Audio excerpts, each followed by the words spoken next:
Shalom,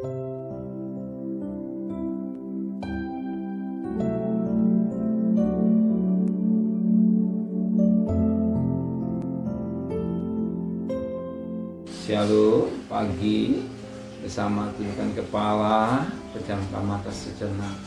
Bapak, pagi yang cerah ini kami adakan mesbah keluarga, mesbah pribadi. Kami naikkan pujian kepada Bapa di surga. Kami rindu untuk mendengarkan renungan firman-Mu. Roh Kudus, sucikan hati dan pikiran kami dan mengurapi kami dengan firman-Mu sekalipun singkat, tapi boleh mengoreksi, membentuk karakter kami, dan kami juga boleh naikkan doa syafaat kepada Tuhan. Haleluya. Amin. Shalom, pagi. Mari sama-sama kita akan membaca firman Allah. Matius pasal 18. Matius pasal 18 ayat 12 sampai ayat 14. Matius pasal 18 ayat 12 sampai ayat 14. Perumpamaan tentang domba yang hilang. Bagaimana pendapatmu? Jika seorang mempunyai 100 ekor domba dan seekor di antaranya sesat, tidakkah ia akan meninggalkan yang 99 ekor di pegunungan dan pergi mencari yang sesat itu?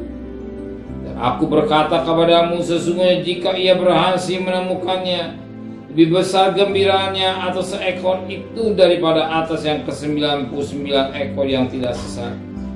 Demikian juga Bapakmu yang di surga tidak menghendaki supaya seorang pun dari anak-anak itu hilang. Kita perhatikan firman Tuhan. Firman Tuhan. Setiap manusia yang normal, sebagai orang tua yang normal, tidak mau satu anak pun anaknya mengalami kegagalan.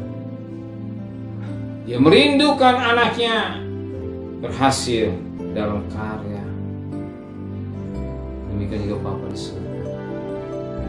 Dia mengutus anak yang tunggal, Yesus Kristus namanya, supaya jangan satu manusia binasa, tapi boleh hidup yang kekal.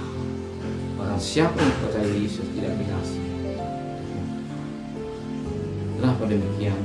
Firman Allah berkata pada ayat 14. Demikian juga Bapakmu yang di surga tidak menghendaki supaya seorang pun dari anak-anak ini hilang. Tidak menghendaki supaya seorang pun dari anak-anak ini hilang. Dia tidak menghendaki. Berarti Bapa di surga tidak mau semena-mena. Dia tidak mau satu pun manusia binasa. Maka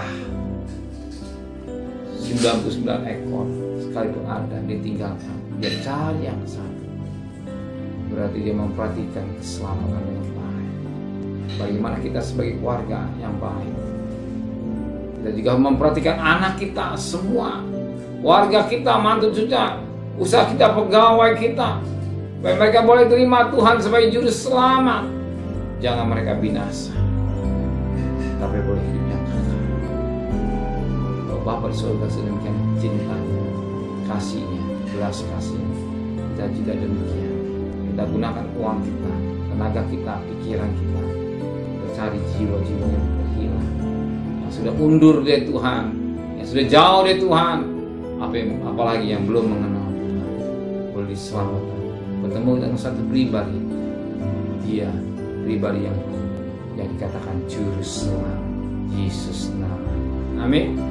Satu pribadi yang berkata, akulah juru selamat, aku jalan kebenaran dan hidup, bisa membawa manusia untuk masuk hidup yang kekal. Amin. Terima kasih Bapa di surga. Menteraikan firman dan hati kami, kembalikan besok pagi tubuh yang sehat, yang tidak kurang satu apapun juga.